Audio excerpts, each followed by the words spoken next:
ఏది అబద్ధం? రానే రాదన్న కరెంటును పోదన్న స్థితికి తీసుకొచ్చిన మాట అబద్ధమా? తెచ్చిన కరెంటును మళ్ళీ వాళ్ళు ఆగం చేసి ఎప్పుడు వస్తుందో ఎప్పుడు పోతుందో తెలియని స్థితికి మీరు తీసుకొచ్చింది అబద్ధమా?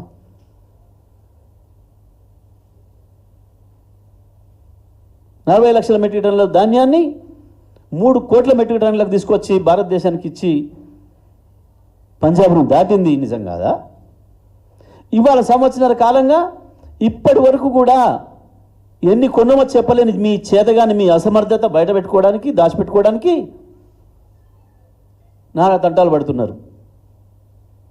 ఓ లెసలెస కోతలు వస్తున్నాడు ఉత్తమ్ కుమార్ రెడ్డి. ఉత్తమ్ కుమార్ రెడ్డివి కావు, నువ్వు ఉత్తర కుమార్ రెడ్డివే అని చెప్పి మళ్ళీ ఒకసారి నిరూపించుకుంటున్నావు. నీ ఉత్తర కుమార ప్రగల్భాలు ఆపు. ఒక్కసారి లెక్క చెప్పు, నీకు దమ్ముంటే, నీకు చేతనైతే.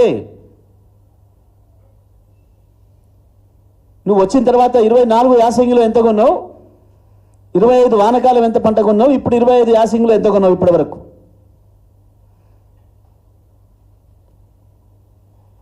నిన్న సిగ్గు లేకుండా మాట్లాడుతున్నారు నల్గొండల.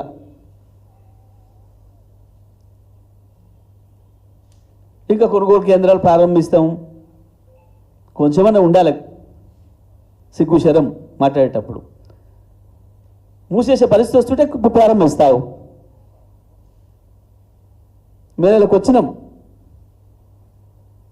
ఎన్ని కొన్నవో ఇప్పటికి ఒక్కరోజు చెప్పినమా? నీకు దమ్ముందా? ఓ పనికిమాల లెక్క మేము ఆనాడు వండించిన లెక్క ఇవాళ చెప్పుకుంటా 1,53,00,000 వచ్చింది, 127 లక్షలు వచ్చింది. యాడికెళ్ళి ఇచ్చినావు లెక్క చెప్పు బిడ్డ.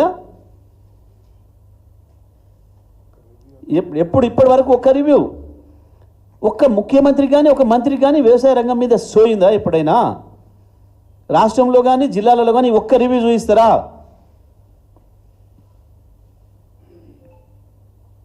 ఇప్పటి వరకు నేను ఇప్పుడు మళ్ళీ ఛాలెంజ్ చేస్తున్నా, తెలంగాణ రైతుల పక్షాన్ని అడుగుతున్నా, గత యాసంగిలో ఎన్ని ఓట్లు కొన్నావు, ఎన్ని డబ్బులు రైతుల అకౌంట్లో వేసినావు? మొన్న వానకాలం ఎన్ని ఓట్లు కొన్నావు, ఎన్ని అకౌంట్లో వేసినావు రైతులకి? ఇప్పుడు యాసంగి ఈ రోజు వరకు ఎంత కొన్నావు? నీకు దమ్ముంటే సాయంత్రం ఏదో పెడుతున్నావు కదా, ఏదో ప్రదర్శించుకుంటా అని చెప్పి, ఏదో పనికిమాలిన ఇండియా నివేదిక తీసుకొచ్చుకొని నువ్వు బీజేపీ కలిసి, ఆ సందర్భంగా చెప్పు నీకు దమ్ముంటే. నేను ఛాలెంజ్ చేస్తా ఉన్నా.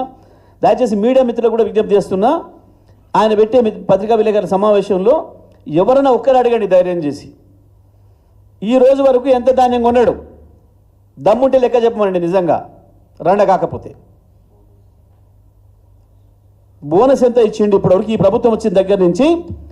రైతాంగానికి ఎన్ని ఒడ్లు ఈ ప్రభుత్వం కొన్నది, ఎంత బోనస్ ఇచ్చింది లెక్క చెప్పాలి సాయంత్రం వరకు. మీరు మునగానులు అయితే మొత్తం రైతుల దగ్గర ధాన్యం ఎంత సేకరించిండ్రు, దానికి ఎన్ని డబ్బులు వేసిండ్రు, ఇప్పటివరకు బోనస్ మొత్తం ఎంత ఇచ్చిండ్రు, ఎన్ని ఒడ్లు కొని చెప్పాలి. నేను చెప్పకపోతే మీరు రండలే అనంట. సాయంత్రం ప్రకటన చేయకపోతే మీరు రండలే, చెప్పి తీరాలి. గవి మాట్లాడు, కేసీఆర్ మీద ఏడుపు కాదు.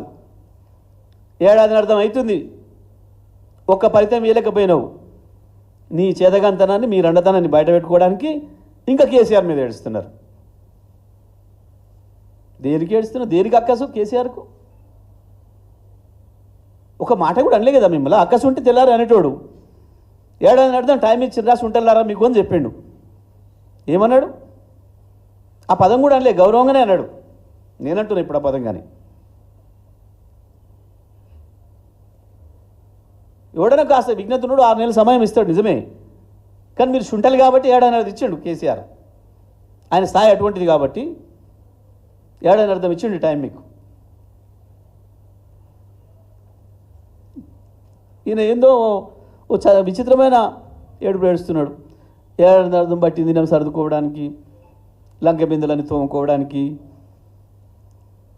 లంక బిందులు అనుకొని వచ్చిన దొరకలేదు కానీ వెతుక్కున్నా, ఏ పంచలు ఏందో చేస్తా. ఏంటిది చేసేది? నువ్వు అయిపోయింది, తేలిపోయింది నీ చక్కదనం.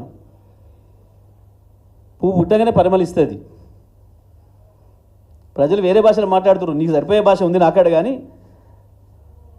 బాగుండదు. మా సార్ అప్పుడప్పుడు వద్దంటుంటాడు, భాష మారనీయకు, ఇట్లనే ఉంటుంది మన భాష తిరిగినని చెప్పి. ఏడాది అర్థమైనాక కూడా ఫలితం కనబడకపోతే ఏమంటారు ప్రజలు?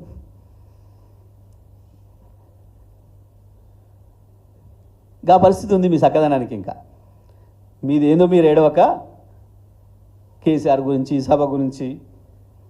నిజమే,